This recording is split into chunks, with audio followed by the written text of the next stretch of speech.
Uma coisa que é muito feito na biografia, principalmente de socialistas e comunistas a respeito do fascismo, o nazifascismo, né, como eles chamam, é Uhum. fazer como uma espécie de equação, né, para você chegar no totalitarismo fascista.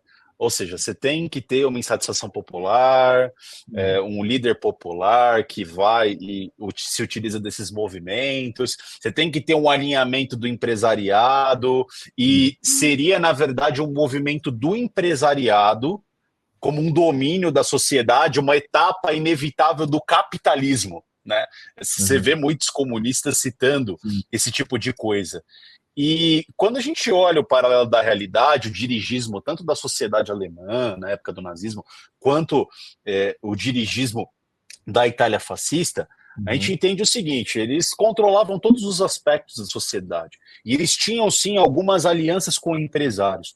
Mas o quanto você acredita que, a partir dessa afirmação bibliográfica que eles se utilizam, que o nazismo ou o fascismo seria uma última etapa inevitável do sistema capitalista? O que você acredita? Você já deve ter ouvido falar muitas vezes disso, e muitas vezes isso é usado como paralelo definitivo para hoje um governo, né, contemporâneo ser chamado de fascista. Mas você concorda com isso? Você acredita que esse é o paralelo? O que você acha dessa afirmação deles? Eu acho uma grande besteira. Mas vamos pensar como um comunista por alguns minutos aqui. Para um comunista, o que mais importa é a bendita da revolução, é fazer a revolução. Para um comunista, então, a existência da propriedade privada é a manutenção do capitalismo. Ou seja, a manutenção da propriedade privada equivale a não fazer a revolução. A propriedade privada apenas vai ser abolida com uma revolução proletária. Então, qualquer tipo de sistema político que não estatize toda a propriedade privada, ela é capitalista em algum sentido para um comunista. Ou seja, qualquer movimento político que impeça uma revolução proletária e não estatize todas as propriedades privadas, na cabeça de um comunista, vai ser uma defesa do capitalismo em alguma medida. Então, assim, o que um comunista fala não é métrica para ferirmos a realidade. Isso aí já é bem senso comum, sabe? Então, nós temos que ver o que os fascistas eles achavam da propriedade privada, por exemplo, né? Os fascistas eles eram fã da propriedade privada? Não, né? Tanto que eles são um dos primeiros que usam o termo função social da propriedade, né? Ou seja, a propriedade ela apenas vai subsistir, né, e vai ser funcional no limite do qual ela vai ser útil para o Estado. O Estado vai deixar você ter uma empresa, por exemplo, contanto que você siga as diretrizes do que o Estado necessite para a sua subsistência, né? O interesse nacional, o interesse social, digamos assim. Caso você não siga essas diretrizes, bem, aí você vai ser expoliado e vamos te dar a propriedade para uma outra pessoa que siga as diretrizes, né, do Estado. O fascismo é assim e o nazismo também. Veja, o nazismo, eles tentaram fazer a sincronização, né? Gleichschaltung, ou seja, eles pegavam propriedade de gente que era fora do partido, notadamente judeus, e davam para pessoas com carteirinha do partido. Isso, para muita gente, é ainda privatização. Né? Muita gente fala que isso é privatização, mas como assim? Você usa o Estado, o agente do Estado, para tirar a propriedade de alguém e entregar para pessoas membros do partido, porque o partido é único e o partido é o Estado e vice-versa. Isso é privatização.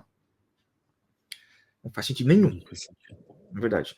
Você coloca um bando de gente do Estado controlando a propriedade e seguindo as diretrizes dos planos econômicos que o Estado estabeleceu. Isso é mais perto do quê? Da União Soviética ou de um, sei lá, um anarcapitalismo? Pelo amor de Deus, né? Tipo, esse tipo de coisa ainda é estupefaciente para mim, que as pessoas confundam essas coisas. No mesmo sentido, a Itália é fascista. Haviam planos econômicos para certas diretrizes, né, da produção nacional. De fato, o Estado fascista nunca conseguiu controlar todo o empresariado. Isso foi mais uma falha política de força do movimento do partido do que intenção ideológica. Então, muitas vezes eles tinham que fazer um conchave, um toma lá da cá com grandes empresários. Não que eles quisessem, mas eles eram obrigados a fazer isso, né, por pragmatismo.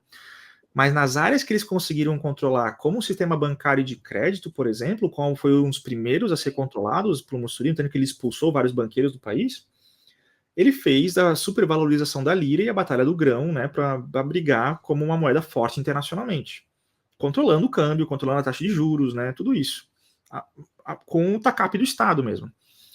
E o Hitler nem se fala, ele subjugou todas as grandes produtoras, empresas do Estado alemão para a máquina de guerra nazista, né.